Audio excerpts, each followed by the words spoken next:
I got all the software stuff set up. So I think Doug's not going to be here, but in about 15 minutes we'll have a remote speaker that'll show up on here. So in the meantime, we could either go over what's out in the night sky tonight, or if anyone else had any ideas about stuff to do, or if you had any interesting news articles you saw, or anything else astronomy related you want to talk about, we could go ahead and do that.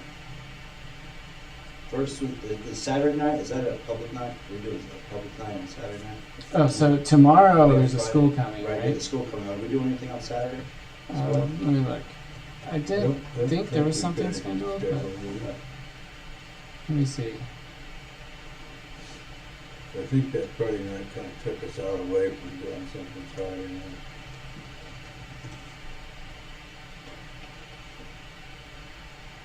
I think the weather's not looking very amenable Saturday night. Oh yeah, so the public night was the 2nd, so we already had that. Yeah.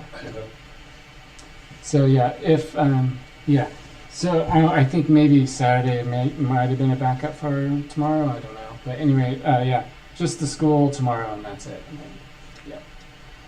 So cool. So yeah, what stuff can we show them tomorrow?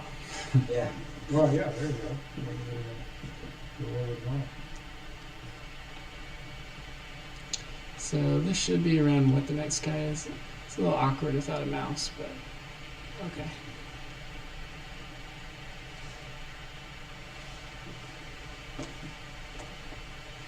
So the Big Dipper will be pretty low. You probably won't even be able to see it. But let's see. So we'll have right above us, I guess, will be the Milky Way. So lots of Milky Way objects to look at. And what did I see in the west? Wasn't there a pretty bright? Oh, Venus. Maybe not very long, but I think it starts at 6:30 tomorrow. Does anyone remember? So, Actually, I think it started at 7, which I thought was a little bit late. oh, okay. But it's going to be totally dark by the time anybody gets there. Yeah. Let me double check. Yeah.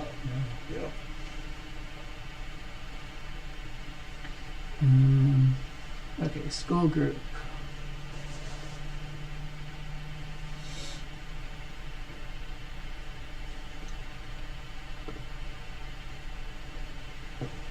Yeah, 7 o'clock.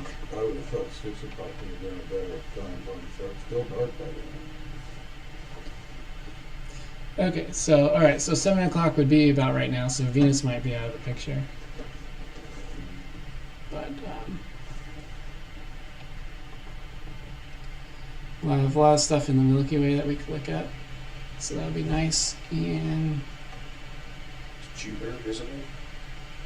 Actually, kind of, a little bit later, maybe a couple hours, it'll be up on What about Saturday? Is it Saturday. yeah, pretty low. Saturday's ahead of the Jupiter, isn't it? Yeah. Yeah, I think it should be available. It was probably going to be in the southwest by Yeah, it might be, it must be past Meridian. Oh, right at Meridian. Saturday. Oh, cool. Well, that'd be a perfect thing to put a couple Yeah. scopes on. Definitely should look at that.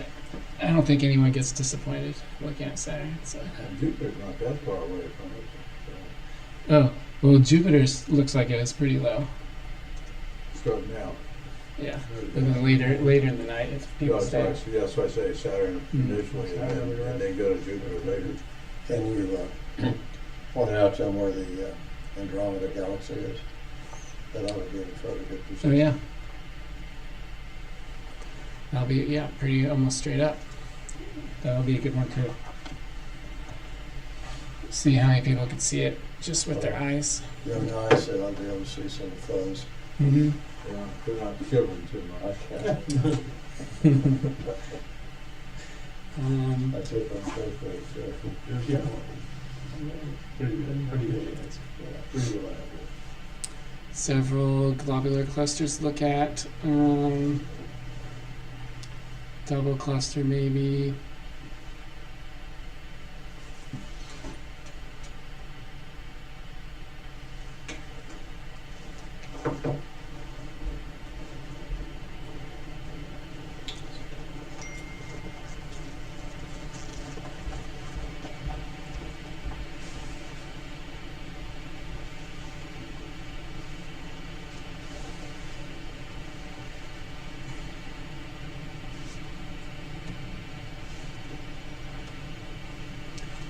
Yeah, a lot of the summer ones we could probably still look at stuff in sickness and okay.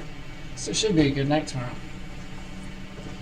Yeah, the wind's not supposed to be too bad tomorrow night. It's supposed to be, 5 to 10, I think, out there.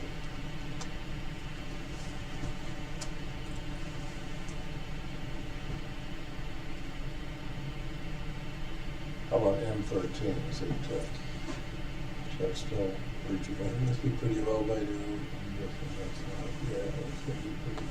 It's at 18 degrees, so you can probably see it on the pad for sure. Going northwest.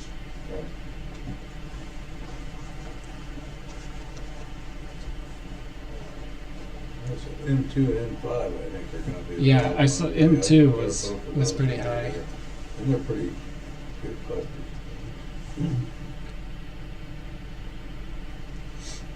Yeah, M2 at 45 degrees. Oops.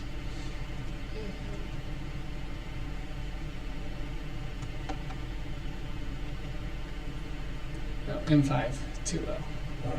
Good.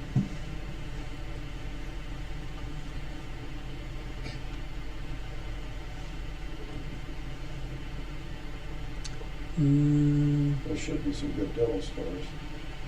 About there, yeah. So this is gonna be- Mm-hmm.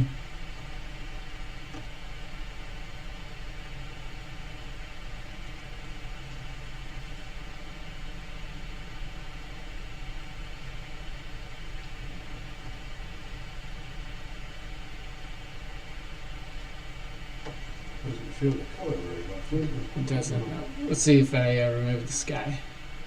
Or remove the atmosphere. Oh, maybe I already did. You know, it doesn't vary much.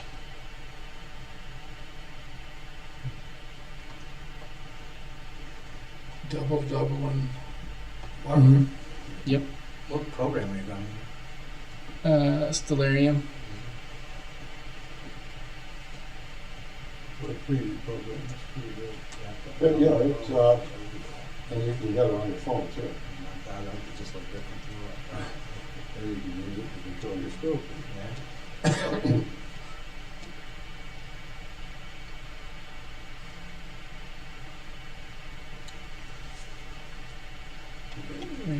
it's gonna be. So, about 40 degrees, 41 degrees.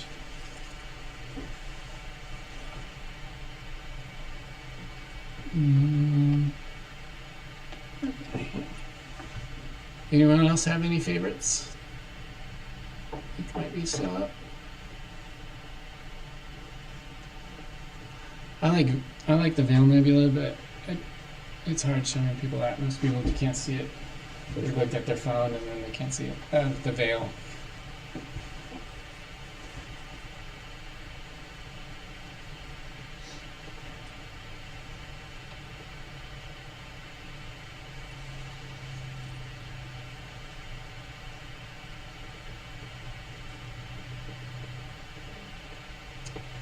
Oh yeah, and also remember the holiday party. It's at Gage Park in December 8th. Sunday night. Yeah. Yep. Feel free to bring a dish. It's potluck. So Yeah. that will calm the chili down. Also, I'll make the ballots this weekend. So, last call if you want to opt out of being on the board or officers. And then if you do, just mention which one you want to be. Like some people are okay being on the board but not an officer. So, or they are up for being secretary but not president. So feel free. Also, if you want to nominate someone to any of those officer positions, you can also let me know, or you can send it to elections@ecal. But Saturday, I'll make the ballot. Well, I'm guessing Doug isn't gonna be here, because he said not seeing the spring hasn't started yet. Oh yeah. I mean, he sent that over 10 minutes ago. 7:07, Yeah.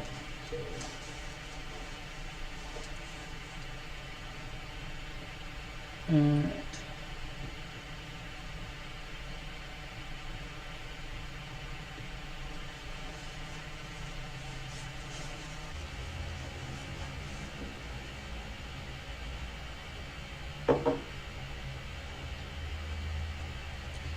Saturn. So I think Saturn's rings are almost like John now.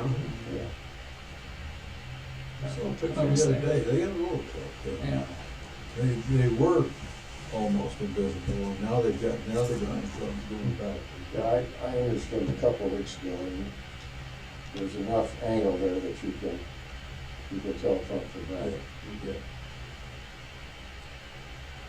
Yeah, I think they're past that invisible stage. Yeah. Oh, that's good. Yeah, just got that.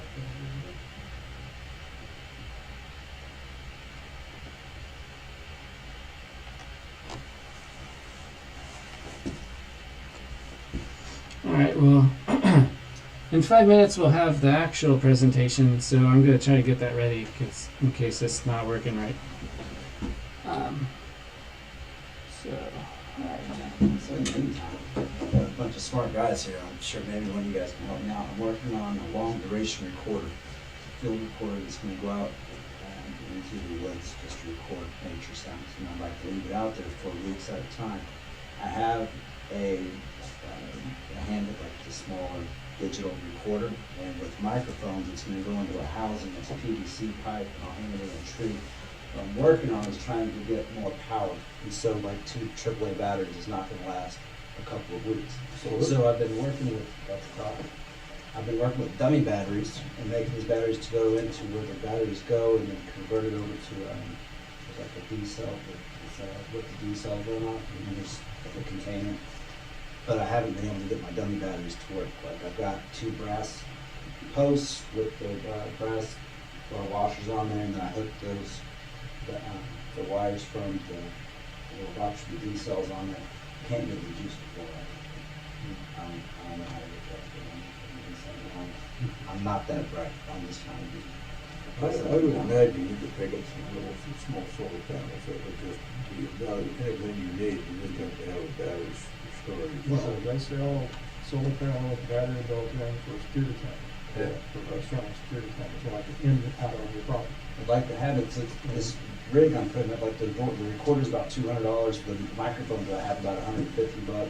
I've got a long duration like an Apple AirPod, an AirTag that's going to go in there, but then it's like somebody walks off with it. So Yeah. kind of big loss. So I don't know How high to put it up? about 8 to 10 feet up. That'd be it up Oh, there. that's good. But I don't know. I mean, most people don't even walk around looking at it. Well, you could put barbed wire around your telephone pole or whatever. Yeah. That way people don't climb it as easy. Now, I bought a solar battery pack for my external camera, and it had its internal battery runs long enough where I just pull it down and recharge it, and you have to do that a couple times a So year. how would I be able to hook that to a motion cord?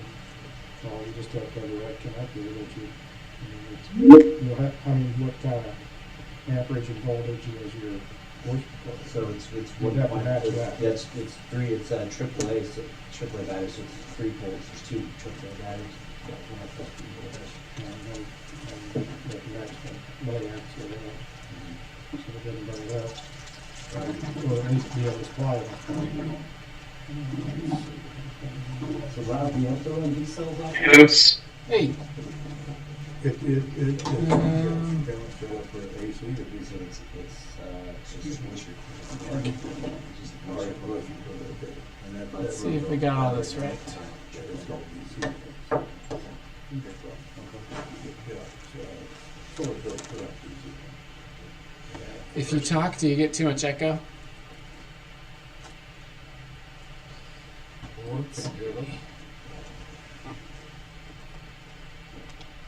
If you talk, do you get too much echo? Can you hear me now? Yes. Can you hear me? Sounds great.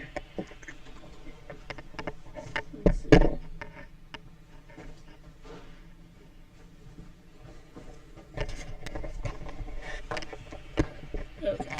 I'll just probably. All right. Let's see. I think you see most people. There might be a few people off camera.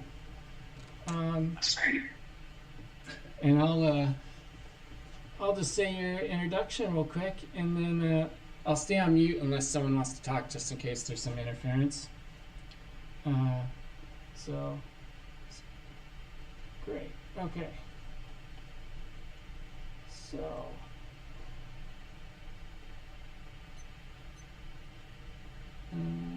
Yes.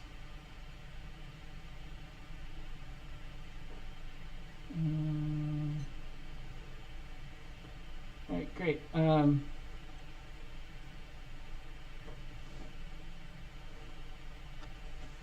Right, so Rob Zelam, is that how you pronounce your name? Rob Zelam. Okay, sorry. So you're an astrophysicist at NASA Goddard Space Flight Center, and your research focuses on the characterization of atmospheres of exoplanets using both the transit and direct imaging methods. You're a deputy project scientist for communications for NASA's Nancy Grace Roman Space Telescope, and the primary liaison between the Roman Project Science Team and Goddard's Office of Communications. And he is a member of the Roman Coronagraph Project Science Team, where he's led the development of the Science Calibration Plan, and he's the project scientist and lead for Exoplanet Watch, a citizen science project to observe transiting exoplanets, to update the orbits, and to ensure the efficient use of large telescope time. He's a ground-based he is the ground-based sub-working group co-lead for Pandora, whereby he is coordinating ground-based observations to support both the operations and scientific interpretation of Pandora data. He's also a co-lead for NASA Nexus for exoplanet system science, and a science team member for NASA's CASE contribution to ESA's aerial mission. So I'd like to thank you for presenting, and I'll let you take over. Thank you again for having me. Really appreciate everyone, and just hopefully you can hear me okay, and you can also see me okay as well. So thanks for just reinforcing that I have no social life and I'm at work all the time. Just kidding. Some might I find some healthy work-life balance. So, Rob, thank you for that really nice introduction. And I study exoplanets, and ultimately I want to find life in the galaxy. Ever since I was a little kid, I've been really interested in astronomy. Here's little Rob meeting his hero, the astronaut at the Kennedy Space Center way back when. And people usually ask me if I ever wanted to be an astronaut when I was growing up as a kid, and the answer is a very quick and emphatic no, because I'm very, very afraid of heights, and that's sort of a job requirement for being an astronaut. So what I think is the next best thing, an exoplanet astronomer. So exoplanets, this is just short for extrasolar planets, where extrasolar means anything beyond or outside of our own solar system. And then planets, if you don't know what that is, you're probably in the wrong club right now. So exoplanets is any planet outside of our own solar system. And I'm an astronomer, you all probably know what that is. That is someone who stares at the sky, or more likely their computer for way too long. My computer is my most important tool, my tool set. I'm using it all the time. I'm in meetings all day. I don't do a ton of observing as much as I used to when I was like a graduate student or even an undergrad. For any different reasons. One, it can be really hard to get telescope time. It's very, very competitive at the time. But also, two, we're very lucky now that telescope and automated telescopes robotically has come a really long way ever since I started off in undergrad. So the last 20 years, it's incredible how far technology has come, and it's really easy to automate everything fully. I'll be talking about some of our efforts a little bit later tonight as well. So the next planet astronomer, I'm ultimately aiming to answer that question, are we alone in the galaxy?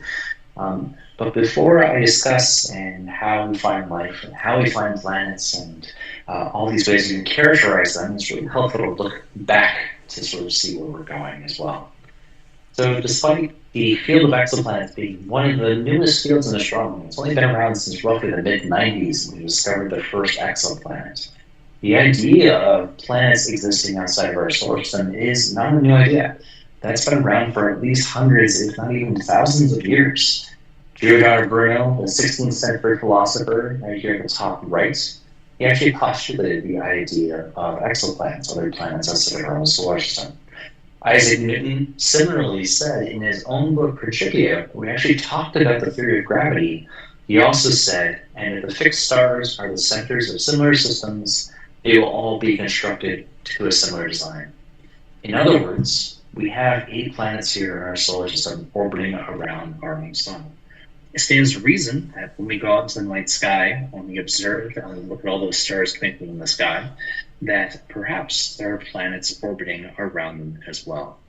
And we now know that these 2 dead guys are absolutely correct. As our technology gets better, as we know how to observe these planets, how we know when to look or where to look, we have been discovering more and more exoplanets at a cumulatively increasing rate. So we've been discovering more and more planets all the time. And now today, we know that statistically there are as many planets as there are stars in the sky. So planets are everywhere, they're ubiquitous. And when there's lots of planets, perhaps that means well or bodes well for the chance of life to exist out there in the universe as well. So let's sort of think about ahead how we define life around another planet or on another planet. We can actually break it down into this relatively simple 3-step method here. First, we define an exoplanet. Then we have to determine if it could support life. And then we have to take the most crucial final step here. We actually have to find signs of life on its surface or in its atmosphere. So let's look at the various ways we can find exoplanets. This is actually a very tough problem because it's really hard to see them. They're so far away that we only typically see the star that's orbiting. And that's simply because the star is so much brighter than the planet and it outshines the light of the planet orbiting around it. So we either need to do one of 2 things.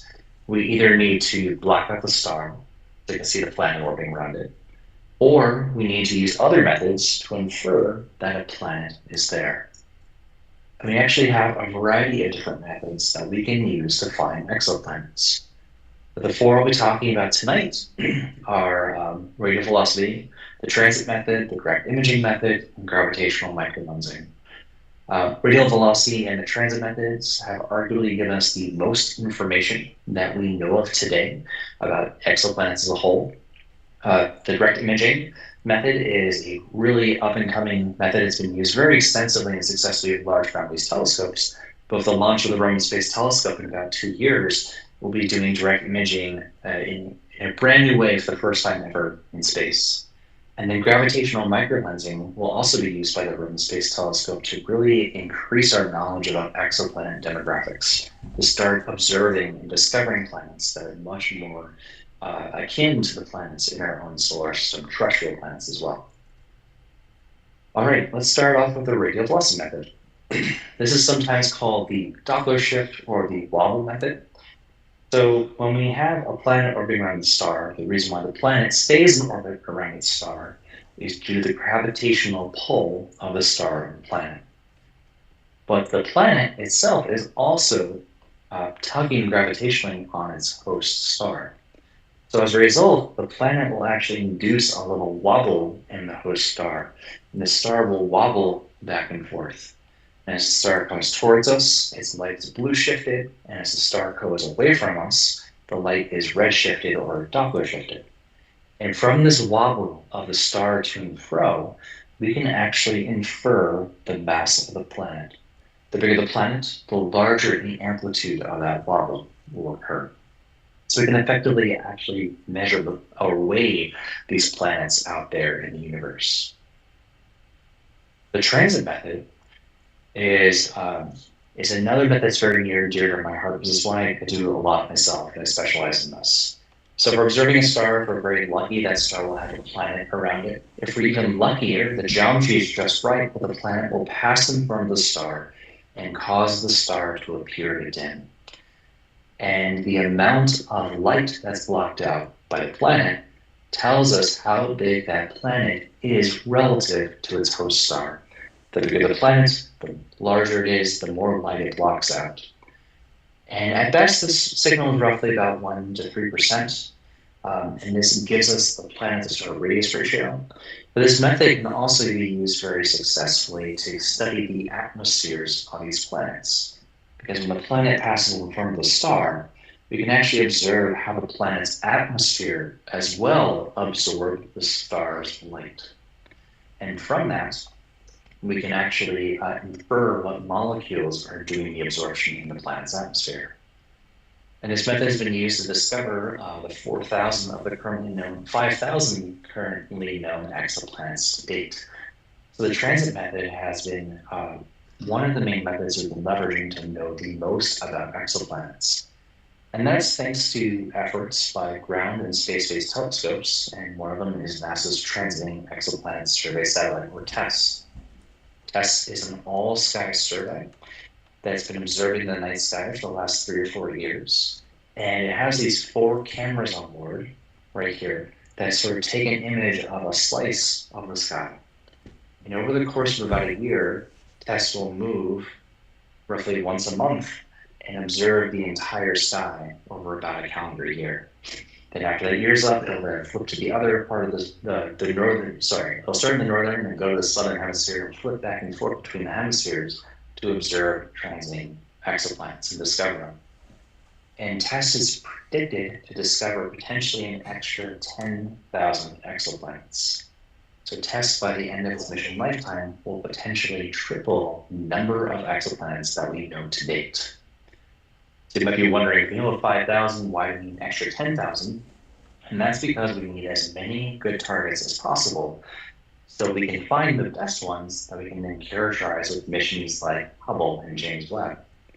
So the Hubble Space Telescope has observed about 50 to 60 exoplanets by looking at their atmospheres using the transit method to characterize what their composition is. James Webb was predicted to observe tens to hundreds of planets. And honestly, James Webb has been observing a ton of exoplanets to date, so we'll probably observe hundreds of planets by the end of its mission lifetime. There's a small satellite called Pandora. This is about the size of a washing machine. That'll be launching at the end of next year. That will be using to try to characterize or assess the impact of stellar variability on the observed transit signal. There's a European Space Agency ESA mission called Ariel. This will have this is a dedicated mission dedicated specifically to looking at transits of hundreds to 1,000 planets. And then looking even more towards the future, we have the Habitable Worlds Observatory. This is NASA's next flagship mission that's very much in its infancy in its planning. And it will launch in about 15 to 20 years from now that will likely continue to use the transit method as well. But in order to use any of these instruments to observe a transit, to characterize an exoplanet's atmosphere, we need to know very precisely when those transits occur. So let's say I have a favorite target, I write to James Webb, and I make a proposal to observe a specific transit event. I have to know very precisely when that transit occurs. If I don't, that's more observational overhead that I have to build into my program. And that's okay, maybe like on a one-off or two-off target, but if I want to observe tens or hundreds of targets and they all have an uncertainty on the order of minutes, that quickly accumulates into a lot of wasted time by building that overhead. And time on James Webb and Hubble is extremely precious. James Webb has an oversubscription rate of 10 to 1. So that means only 10% of all proposals are accepted at the end of the day. But this is where small telescopes can come into play. We can actually use small telescopes to observe transits from the ground and to help us update the transit times, the ephemerides of these targets, and better predict more accurately when the next transit will occur. So this is actually some data from a small 6-inch telescope out in Tucson, Arizona called the Micro Observatory. This telescope has been operating for the last, I want to say about 15 years now. And for the last 12 years, it's been observing transits every single night. And this target is really a 12 VMAG star, so relatively dim on this telescope. This is fully robotic as well. There's no flats, no darks, no biases, no calibrations involved. This is just the raw images. And you can see this is a very obvious high precision light curve. And by looking at this data set, this is really the data set that sort of really inspired me to launch the Citizen Science program called Exoplanet Launch, because I was really honestly blown away by the capabilities of this small telescope. And there's tons of amateur astronomers across the world that have telescopes that dwarf the 6-inch telescope and are exceedingly incredible observers. So this is where we could all use your help by joining Exoplanet Launch to help us to routinely observe transiting exoplanets to keep their transit times precise. And by doing so, you'll help enable NASA science. Exoplanet Launch is a collaborative effort to complement existing surveys that already exist in the professional world. All of our data is immediately public. There's no proprietary phase. You can hop on our website right now and download any of our data or any of our data products.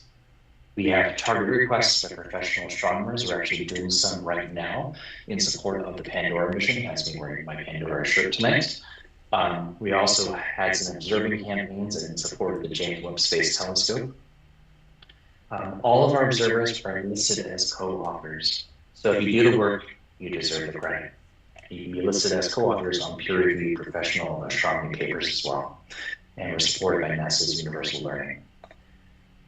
So as a Citizen Science project, we have both educational and science goals. Our educational goals are to engage and teach the public about exoplanets and enable them to do science and potentially inspire the next generation of folks to become exoplanet astronomers.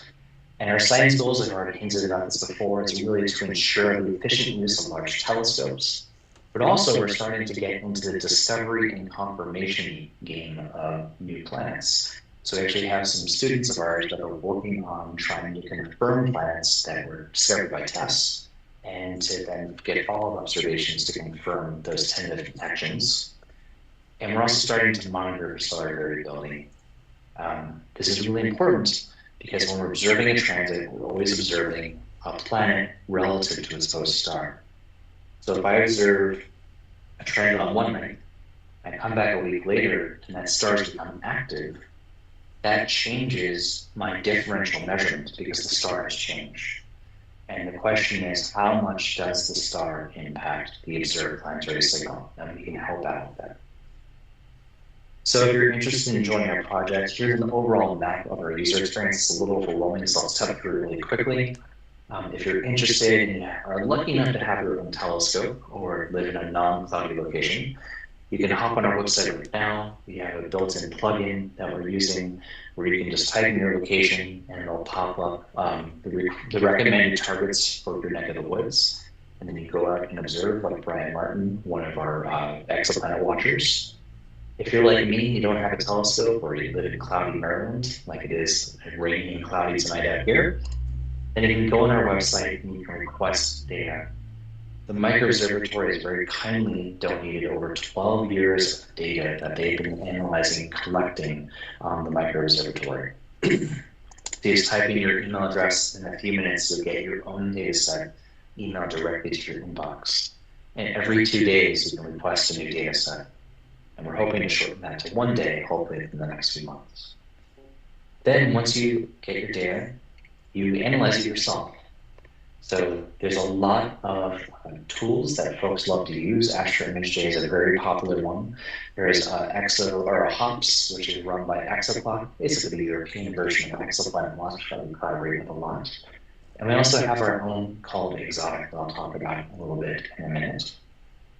Then once you analyze your data, you upload it to the AABSO, the American Association of Variable Star Observers. They very kindly shared or allowed us and our users to use their exoplanet database for free. And then you sit back and relax and you get published as co-authors, or you can hop on our website and grab any of our data products, and you can publish your own papers with the data that we already have on our website. There's a few hundred targets already on our website, and most of them have not been published at all. You can actually go on our website and put in a peer-reviewed paper. The only thing we ask in return is if someone's data you're including in there and it hasn't been published before, that you ask them, obviously permission, but also offer them co-authorship, because they do the work, they deserve the credit. You cite our paper and you just give a little acknowledgement. It's a pretty low bar for entry. I talked about Exotic before. This is our exoplanet interpretation code, and this is real Python code that I use as a professional astronomer myself. And we've actually, the only thing we've really done differently about Exotic is we just made it more user-friendly. So it runs in one of two ways. You can either download it and install it locally on your own computer, but the way that a huge majority, hundreds of people use it, typically, is online. So we actually have it running in the Google Colab cloud environment. So basically, you connect for free using a free Google account. You connect to Google servers and run Exotic on their own remote machines. So I've actually been able to run Exotic on the data set fully on my own cell phone in just a few minutes, because my phone is just interacting with the computer in the cloud. And it can run through a data set in a few minutes. It does your flats, darks, biases, all your calibrations. It does your aperture photometry. It determines the correct aperture size, sky annulus size, the ideal comparison star. It then does a statistically motivated fit to your data and returns full Gaussian posteriors that you can actually just drag and drop directly into a published paper. And again, we have hundreds of folks using this worldwide, if not more. And you can run it locally on your computer, but we definitely recommend it's a lot easier to run it in the Google Colab Cloud. So I mentioned some observing campaigns that we have going. One we did back in 2021, and that was to help observe a target for the James Webb Space Telescope. And this was a 12-hour transit. But in order to observe a transit, you need to not only observe the transit itself, you also have to observe some baseline. And that helps you sort of basically understand the systematics better in your observations. So we were looking at least at a 14-hour, if not 24-hour long observing campaign. So it's literally impossible for a single person to observe this across the world. So what we did, we effectively simulated a large ground-based telescope that spanned the entire Earth. We had people in Eastern Asia start to observe this transit. They handed it off to folks in Central Asia, to Eastern Europe, right off the coast of Africa, and so I think the Canaries out there, to the west coast of the US, and some folks observed it again the second night. And we stitched all this data together to make a single light curve measurement. And we actually ended up saving about 4 hours of James Webb time, worth tens if not hundreds of thousands of dollars if we were to convert the time into cash. What's really cool, though, is that we had about 24 facilities across the world that were able to participate in this project because they had clear status. All of them are relatively modest telescopes, less than 0.7 meters or 30 inches. A majority of them are actually 3.5-inch telescopes. And we probably had another 20 or 40 different observers that also wanted to help. But of course, a majority of the northern hemisphere was clouded out this night. That's why the entire East Coast is not here, because they had clouds over the entire East Coast. Western Europe was also completely clouded out as well. But this shows how important a very widespread network is in order to basically vouch or to guard against cloud events. Because clouds, I'm very convinced today that clouds are sentient and they know whenever I need to observe, and they roll in right at the nick of time. So one way we can sort of guard against that is by having a widely distributed user base. The clouds pop up on the East Coast. Hopefully we'll get some folks out, maybe a sucker hole or something bigger out here in the West. So if you're interested in joining our project, you can scan that QR code or memorize that email address. I'm never good at memorizing either. So what you can just do instead is just Google Exoplanet Launch, and that'll be the very first thing that pops up in your browser. And we can use as much help as we can. A lot of the targets are 12th magnitude or brighter, which is very convenient, because that's great for ground-based telescopes. A lot of the transit events are about 1% or so. So they're easily accessible with even 3.5-inch telescopes. We have folks using unistellar UV scopes, we have folks using C-stars, and they're all able to observe these transit events, and they're contributing scientifically valuable data to our project. All right, I got off my soapbox there. Get back to our regularly scheduled programming. That's the radial velocity method. That was a very long aside about the transit method. Let's move on to the direct imaging method. As you've all probably figured out by now, astronomers are not very inventive when it comes to naming conventions. This is literally taking photographs of exoplanets. But as I alluded to earlier, it's really difficult to do so because, again, the host star just vastly outshines the light of the planet orbiting around it. So let's try to make a thought experiment. Let's try to make things as easy as possible. Let's look at a sun-like star. And let's try to observe a hot exojupiter, a Jupiter-sized planet that is extremely hot and shining in the night sky has just formed, so it has a lot of residual heat left over. Unfortunately, that hot exojupiter is still 1,000,000 times fainter than its host star. That's like if you're observing from Los Angeles, you're trying to observe a firefly around a lighthouse off the coast of New Jersey. That's all well and good, but what we really want to get down to is Earth-like planets. If we put an Earth-like planet around a sun-like star, that Earth-like planet is 10 billion times fainter than its host star.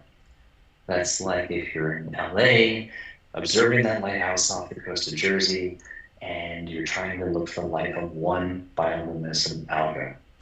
A very, very difficult thing to do.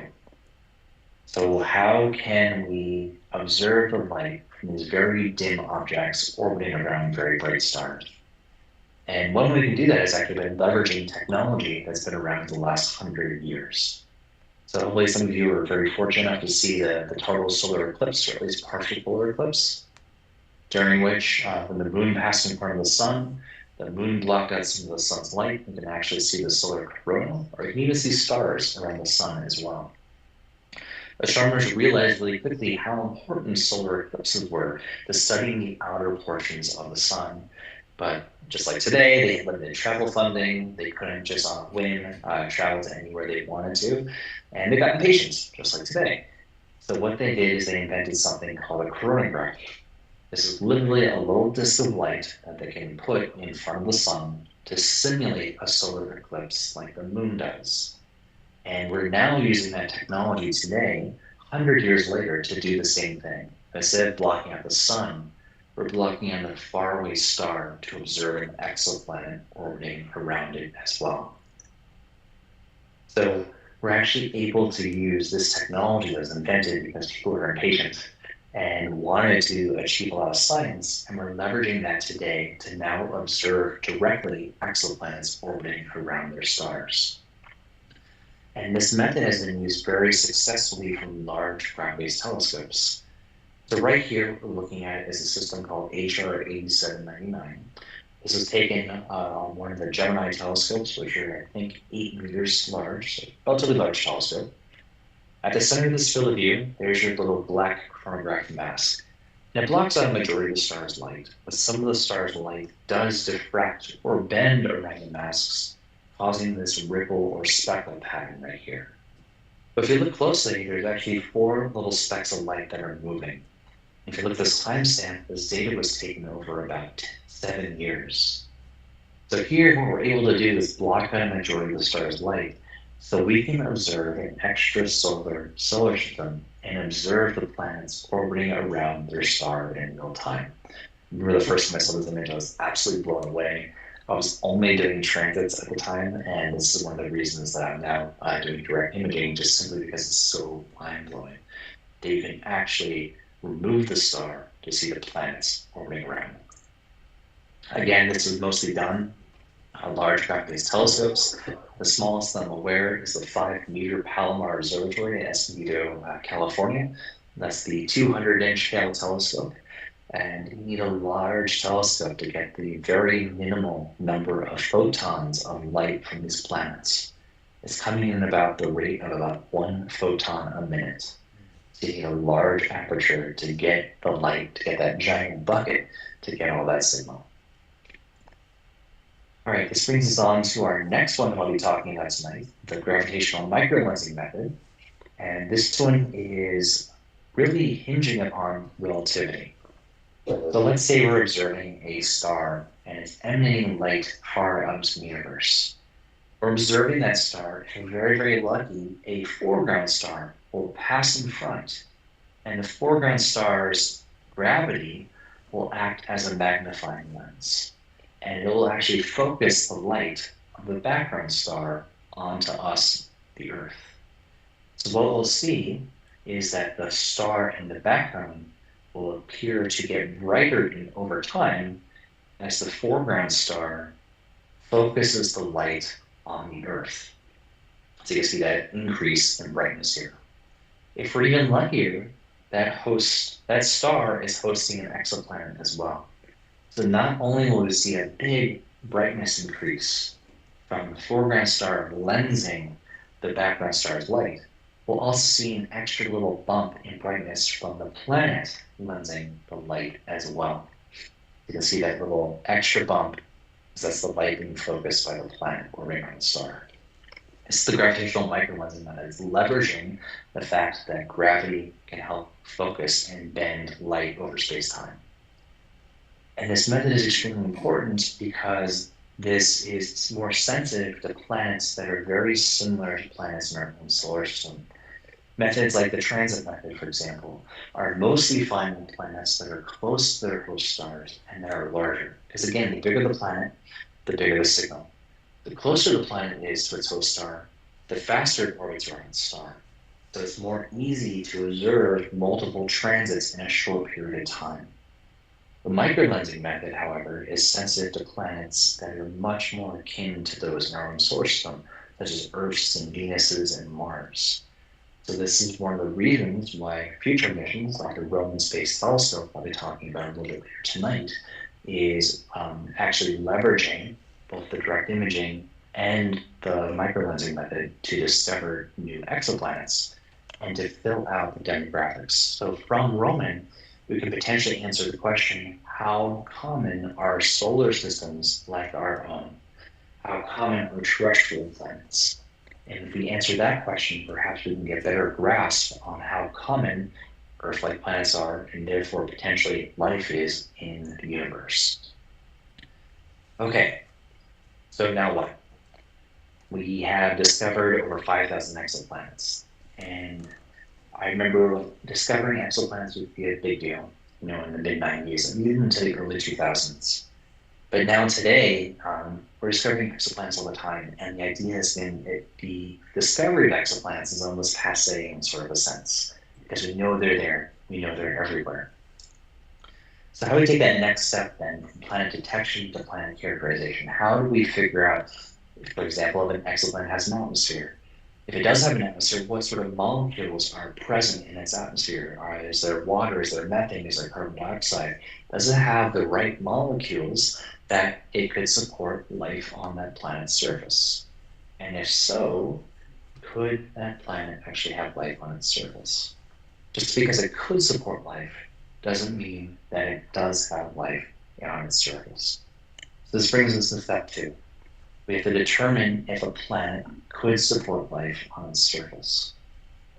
And a term that we usually use to help us sort of focus in on whittling down the thousands of known planets today to the tens of planets that we want to follow up with and look at in detail is called the habitable zone.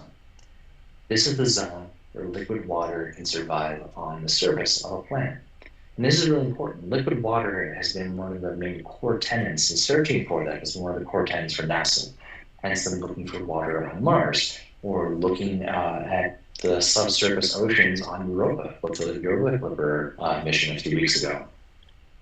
That's because life, as we know it, requires liquid water to survive. So if we look face down on our solar system, or top down on our solar system, there's the sun. Mercury and Venus are too close to the sun, the water boils away. Mars is just a little bit too far away, but Earth is just right. It's not too close, not too hot, not too far, not too cold. It's just right where liquid water can survive on its surface. So we use the habitable zone today to, again, guide us on what planets we want to focus on. What we really want to do, though, is take the next step to figure out what molecules are on that planet's surface or in that planet's atmosphere. And this is where we leverage something called Beer's Law.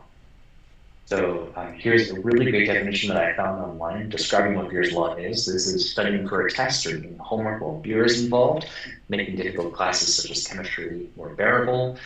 That's a great definition. I definitely practiced this very, very hard in grad school. But here's actually the real Beer's Law.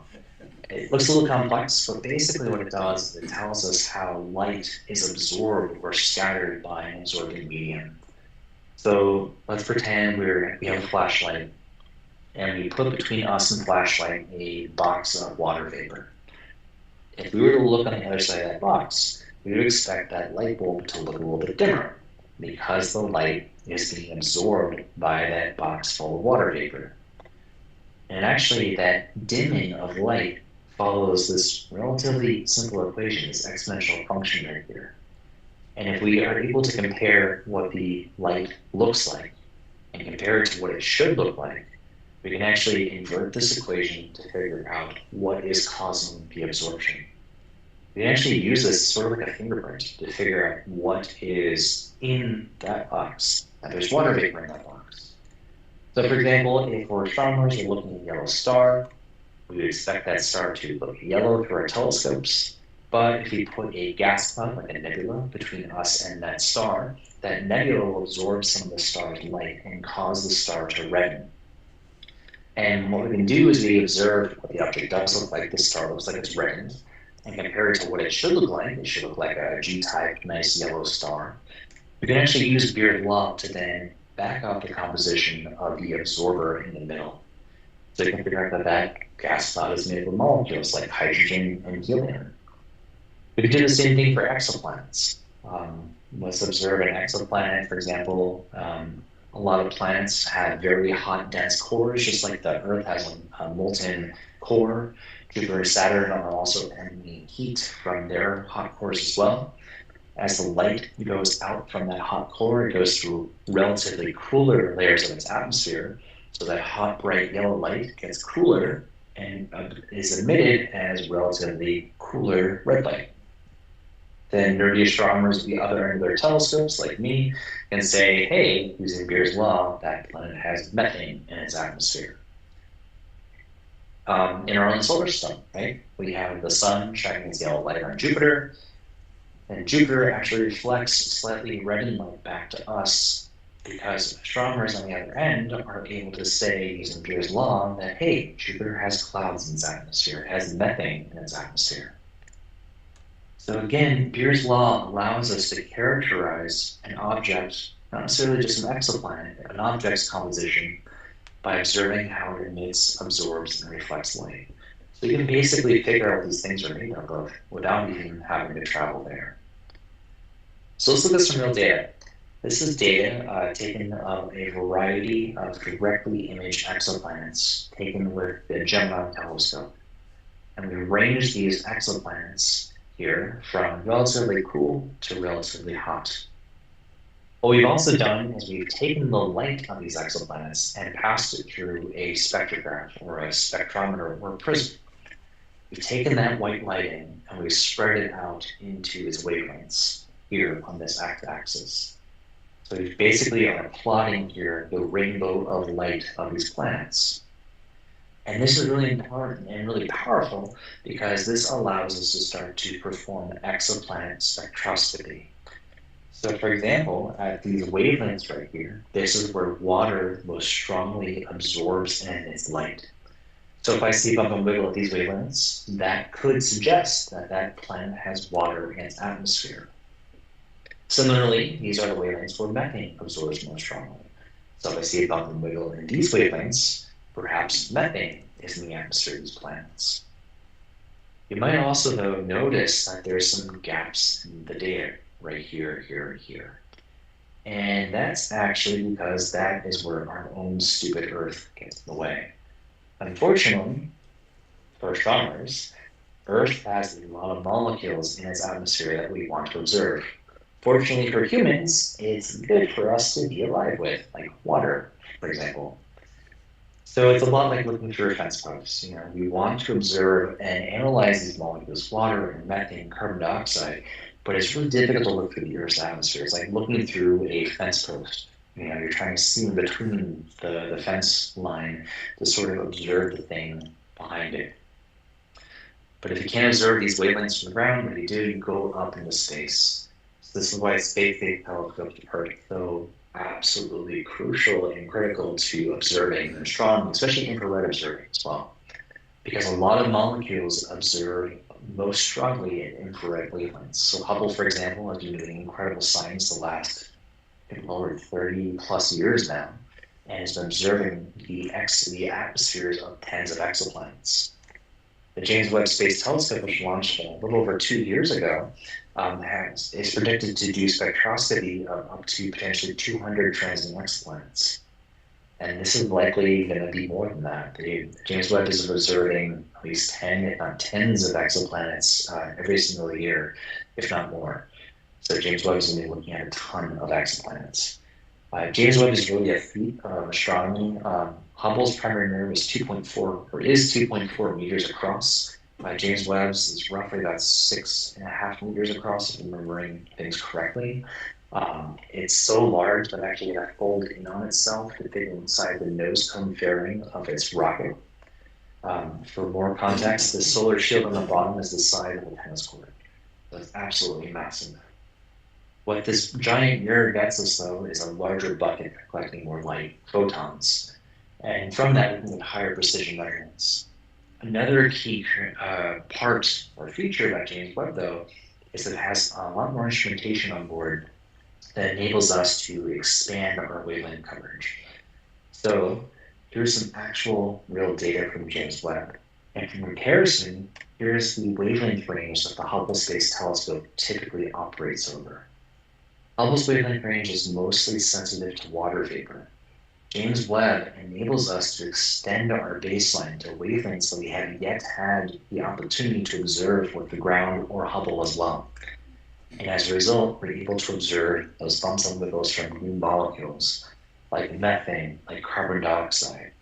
And almost every single new observation with James Webb is completely changing the field. It's pretty incredible to watch the field completely changing just on the launch of a brand new mission.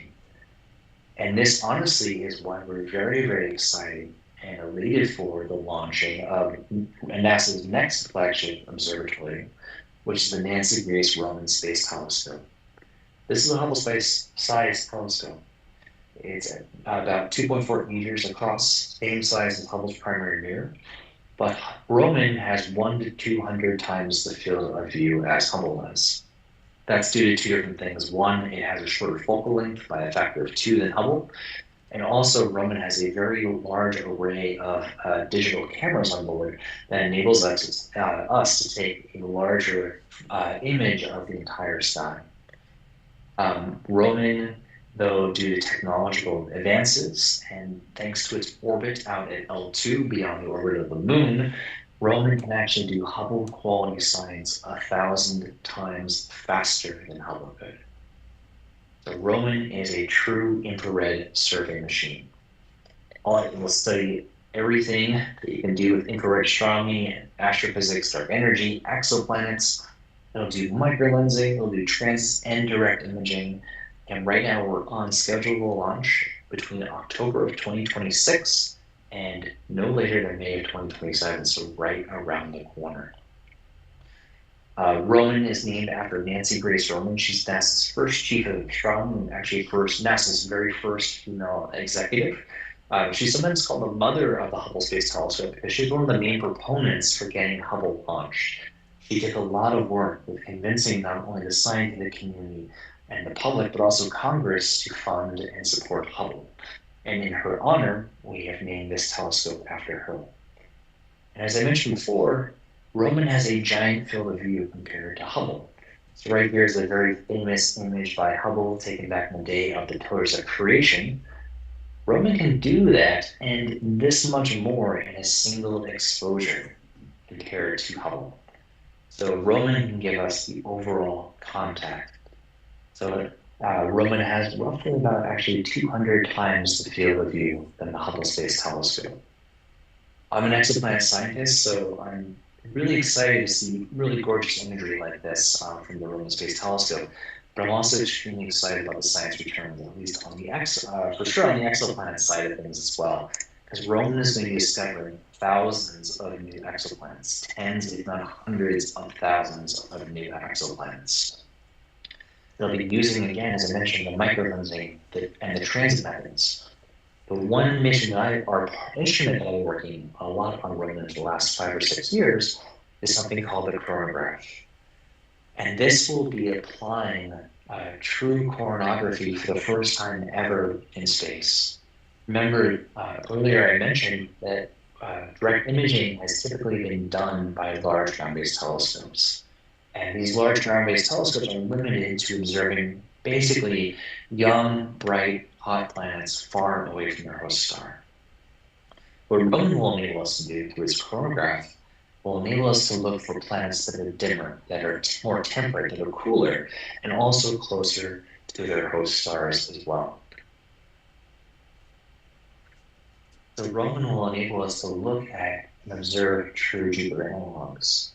And the reason we care about this is because this enables us to get to that next step with future missions like the Habitable Worlds Observatory. Roman crucially enables us that stepping stone to get us from where we are to where we want to be, observing Earth-like planets in Earth-like orbits around sun-like stars.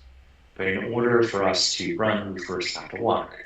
We need to do our homework, we need to check things out, we need to learn what instrumentation we need to use, what observing cadence, what sort of observing scenarios, sort of calibrations, what sort of ground-based post-processing do we have to do. So Roman, one of the parts of it, will enable us to enable future missions like the Habitable Worlds Observatory that's being explicitly designed to look for Earth-like planets around sun-like stars and to look for things like biosignatures. So now we get to step 3. We actually have to find life. And this is one of the hardest parts of this entire sort of step through here. What we can do though is we can sort of leverage our knowledge of the Earth. We can launch something out into the outer reaches of the solar system, like a Pioneer or a Voyager.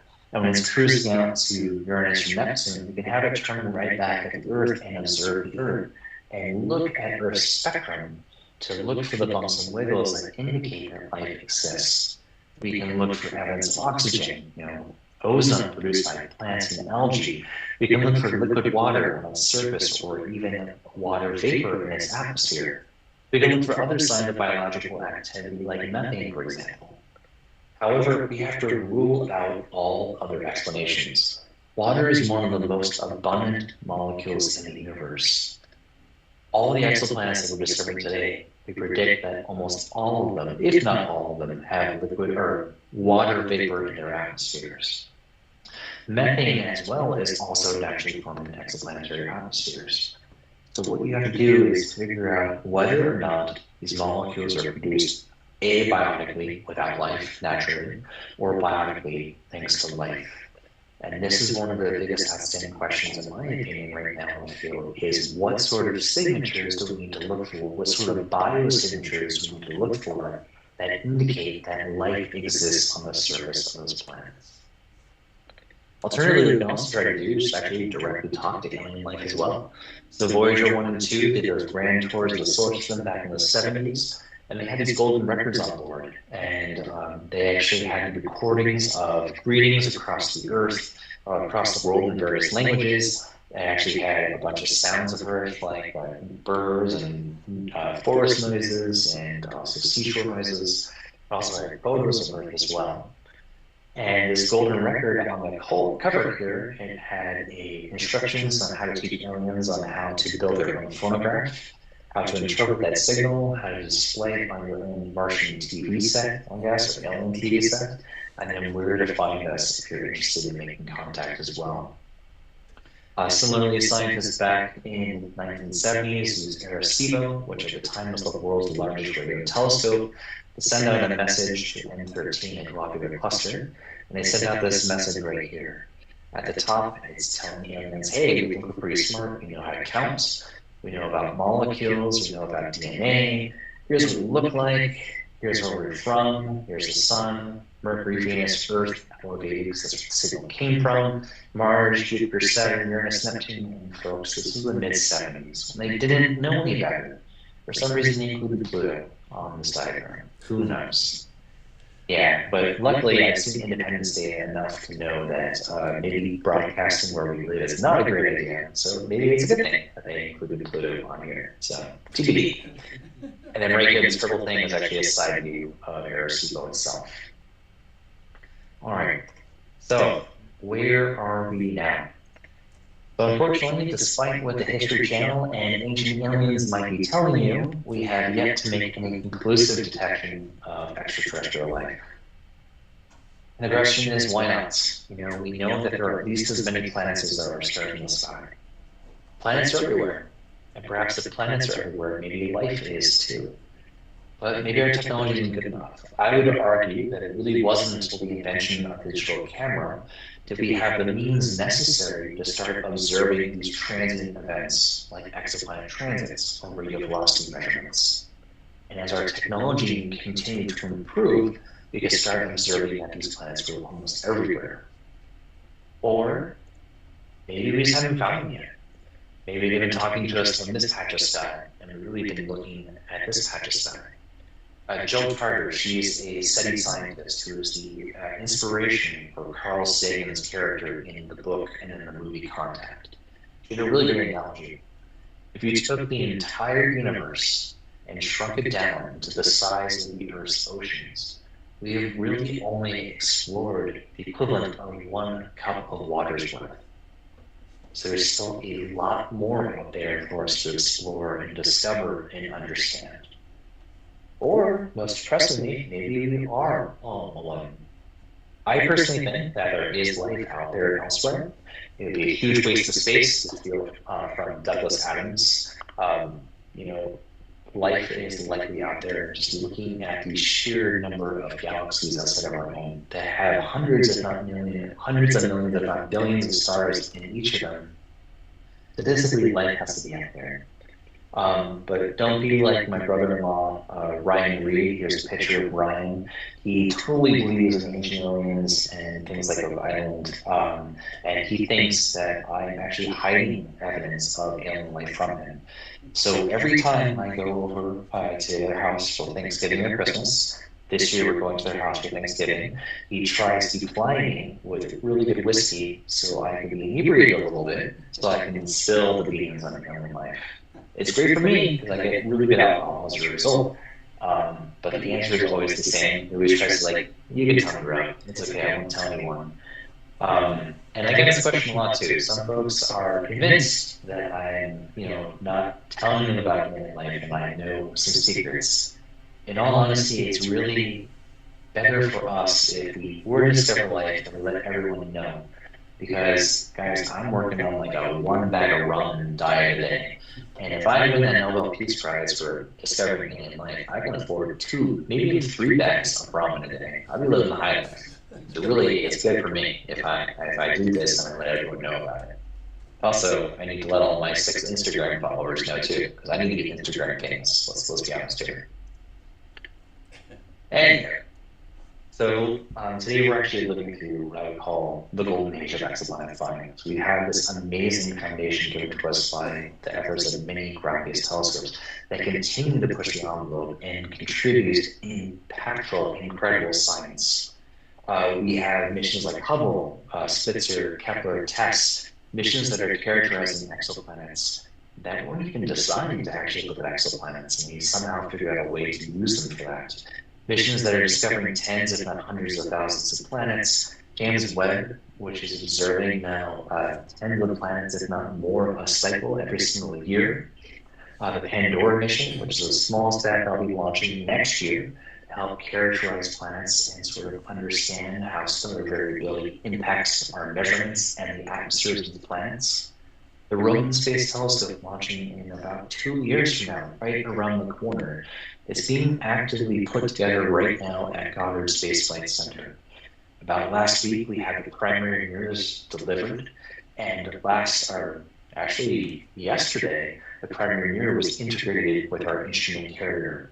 If you go on our social media or our website, you can actually see photos taken of the Roman Space Telescope just a few days ago from our clean room.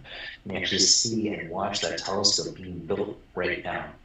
And it'll be put together by the end of next year, and then probably by the second quarter of 2026, we'll be sending that to the Kennedy Space Flight Center where it will be launched. And again, Roman will be doing impactful science, the entire infrared astronomical community. But putting my exoplanet bias glasses on, I'm really excited about the science we'll do for exoplanets and paving the way for the Habitable Worlds Observatory. This is NASA's next flagship mission that will be launching in about 15 to 20 years. And that mission is explicitly being designed right now to answer that question, are we alone in the universe? With that, thank you again, everyone, for having me tonight, and happy to take any questions you might have.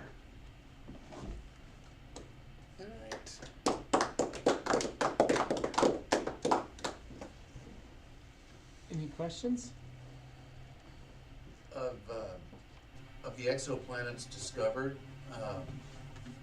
what are the breakdowns of the large hot Jupiter types versus terrestrial versus some of the Neptune types?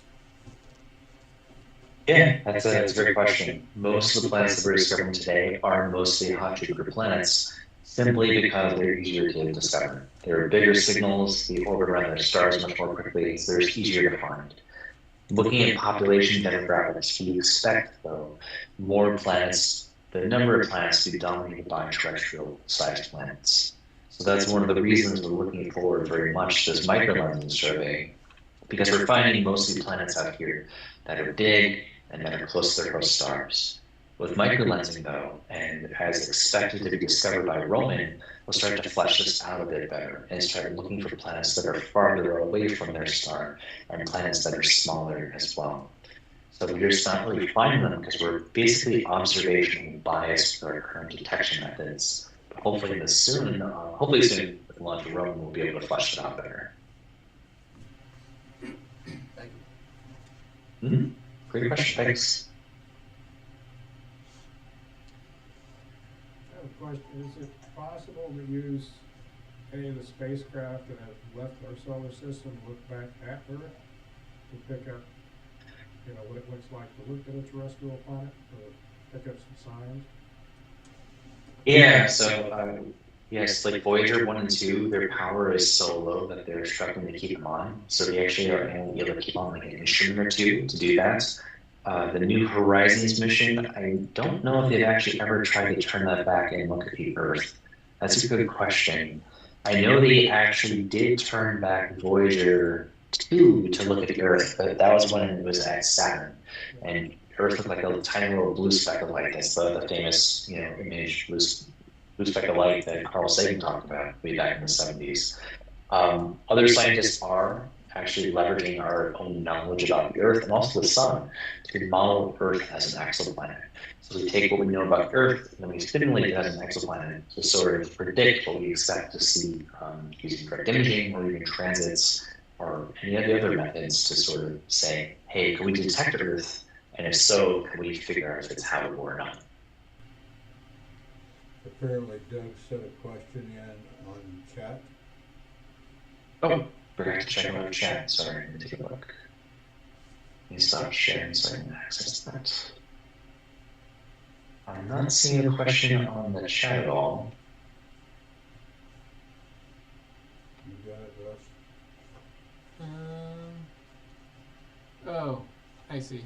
1 second. Yeah, no worries. Okay. Let's see. Let's see. Are there any observed exoplanets so far that might be analogous to the red edge of chlorophyll reflectance here on Earth as a life sign? Yeah, so we have yet to detect that as far as I'm aware. And that's potentially due to, we have discovered about a few tens of terrestrial-sized planets around small stars like dwarfs. but we don't have necessarily the observational capability to actually look at them. We don't have the width and coverage for one. I don't think we have the width and coverage yet of that chlorophyll red cliff to observe in the spectrum. That's one of the things that the Habitable Worlds Observatory that people have been mentioning about observing with Habibles is potentially by expanding our wavelength coverage, which we don't have right now, with Habibles we can actually start to observe that. So I think if I'm remembering correctly, that cliff happens in the UV, and that's actually one of the main science cases or one of the main requirements or suggestions that folks have been need for the design of the Habitable Worlds Observatory. So again, James Webb is mostly in the infrared, Roland's in the infrared and a little bit of the visible, Habibles more so in the far visible to the near IR. Habibles may extend all the way from the UV to the infrared. So with that wavelength coverage, perhaps we can start looking for signs of life like that feature as well that occurs in vegetation.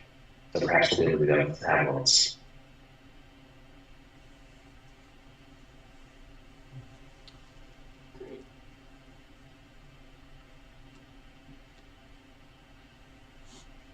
Any other questions?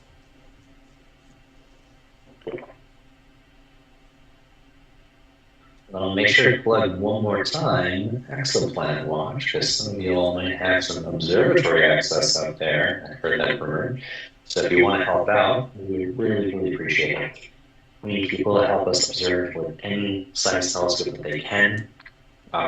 If you're able to do astrophotography, this is like shooting fish in a barrel. You just point to a star, you sit on it for a few hours, and use exotic or whatever you want to analyze your data. I am terrible at doing astrophotography, but at least I can do transient exoplanet science. So I know there's probably some really, really gifted folks out there that are able to take beautiful imagery. This is a lot easier by comparison. So even I can do it. But yeah, thanks again for having me tonight. Really appreciate it, folks, and hope you have a good rest of your evening. Thank you again for listening to me and inviting me on tonight. Appreciate it. Yeah, thanks. Thank you. Cool. All right. Have a good rest of your evening and talk to you all soon. Thanks again. Have a good one. Right.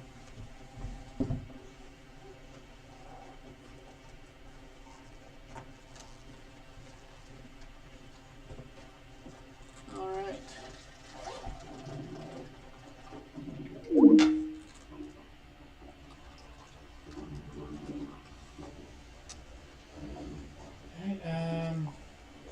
That was interesting.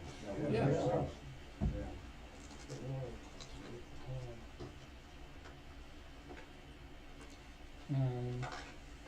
Well, those helping tomorrow, remember tomorrow to get there before 7 o'clock. And if not, hope to see you at the holiday party on December 8th. I think probably about 6:30 would be good. If everybody gets there by 6:30, it's gonna be out there tomorrow, because it takes a little time to get kind of organized with it. So. All right. I Thank you. plan on staying inside where it's warm. It's supposed to be chilly tonight and Yes. tomorrow. Yes. Saturday night, not so bad though. Yeah, well, Mid-40s. but